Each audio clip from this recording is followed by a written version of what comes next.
राधे राधे दोस्तों। कर्मयोग का अनुसरण। श्री कृष्ण ने गीता में कर्मयोग का महत्व बताया है।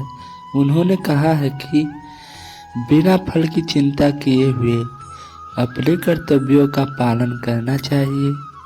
फल की इच्छा मनुष्य को अशांत करती है और मन की में अनेकों विकार उत्पन्न होते हैं। यदि व्यक्ति केवल कर्म पर ध्यान केंद्रित करे और फल की चिंता ना करे तो मन संत बनना संभव है।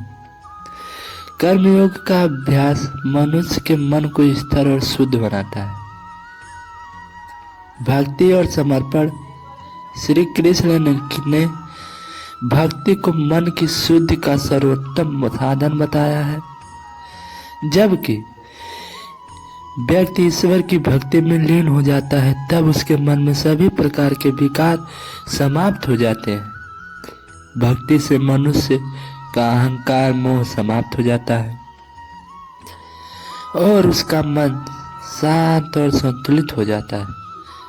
भक्ति द्वारा व्यक्ति भगवान के प्रति पूरी तरह समर्पित हो जाता है, जिससे मनुष्य के मन में स्थिरता और शांति आती है।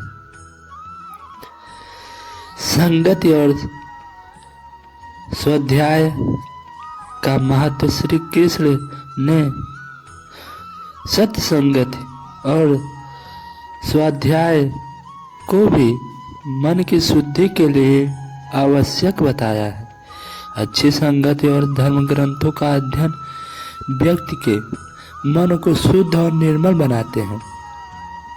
जब व्यक्ति सत्य संगत में रहता है तो उसके मन में सकारात्मक विचार और सुसंस्कार उत्पन्न होते हैं। स्वाध्याय द्वारा व्यक्ति अपने मन को आत्मज्ञान की ओर ले जाता है, जिससे मन शांत और संतुलित हो जाता है।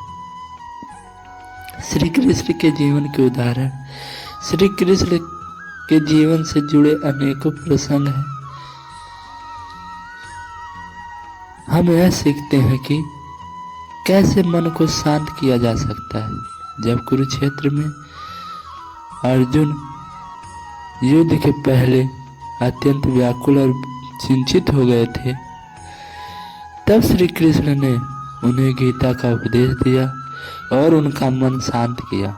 उन्होंने अर्जुन को सिखाया कि मन की शांति और संतुलन कर्मयोग, ज्ञान योग और भक्ति योग के माध्यम से प्राप्त की जाती है। इसके अलावा श्री कृष्ण का जीवन स्वयं इस बात का उदाहरण है कि कैसे मनुष्य को हर परिस्थिति में मन को शांत और संत बनाए रखना चाहिए। वे कठिन से कठिन परिस्थितियों में भी धैर्य और संतुलन कैसे से कार्य करते थे।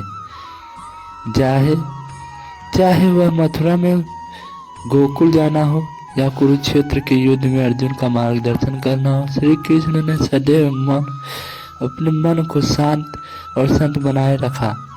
उनके जीवन के इन उदाहरणों से हमें यह प्रेरणा मिलती है कि मनुष्य को अपने जीवन में हर परिस्थिति में मन को नियंत्रित और शांत रखना चाहिए। निष्कर्ष। श्री कृष्ण की शिक्षाएं और उनके जीवन के उदाहरण में हमें यह सिखाते हैं, परंतु सही साधनों और उपायों द्वारा इसे शांत और संतुलित किया जा सकता है।